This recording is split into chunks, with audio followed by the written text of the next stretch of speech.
Van az óceánban egy folyó. A legnagyobb aszályban sem szárad ki, a legvadabb áradáskor sem önt ki. A világ történetének hajnali szürkületében ered, s torkolata valahol az örökkévalóság árnyai között van. Nem vegyül össze a körülötte hömpölygő hullámokkal, s a határvonal, amely elválasztja nyugtalan habjait az emberiség közönséges vizétől, szintén tisztán látható szabad szemmel. Ez a zsidó nép.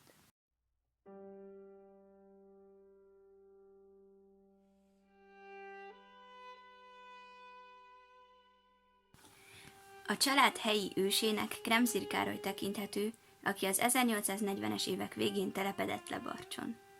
Egy lovas fogatával járta a környéket, fémhulladékot, csontot, bőrt és üveget gyűjtögetve, azaz aféle ószeres, bőrözsidó tevékenységet folytatott.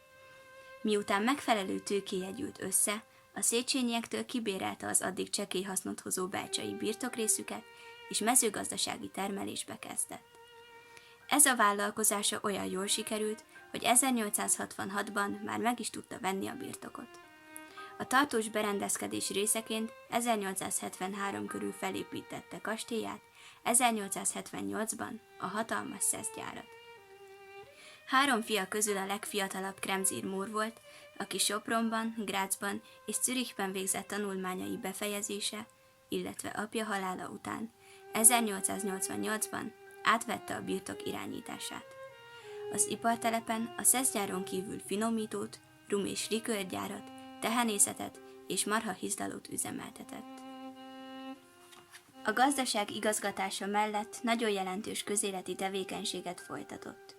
Tagja volt a képviselőtestületnek, igazgatósági tagja volt számos megyei és helyi gazdasági társaságnak. A kulturális és karitatív egyesületek egyik legjelentősebb helyi támogatója volt. Egyik kezdeményezője többek között az első, állandó épületben működő Somogyi Színház Barcsi létrehozásának. A község szerb megszállása idején hazafias magatartása miatt több hónapig raboskodott Zomborban. Otthonában gyakran látott vendégül művészeket, írókat, kutatókat, többek között megfordult a belcsai házban a fiatal Teller Ede is. Felesége Einhard Frida, 6 gyermekük született, 2 fiú és 4 lány.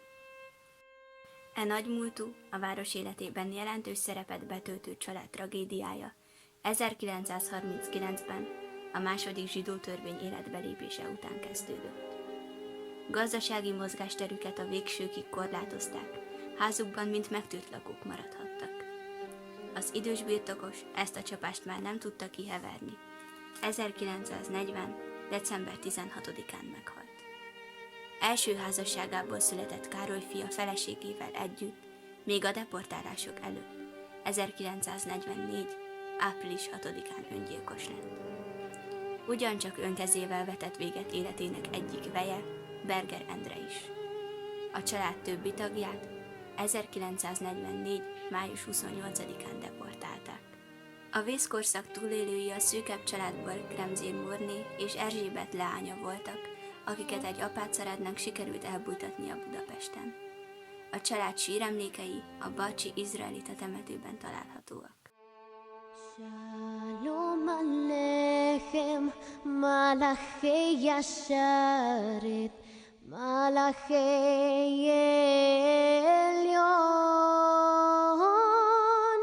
Min Melech Malchei Amlachim, HaKadosh Baruch Hu.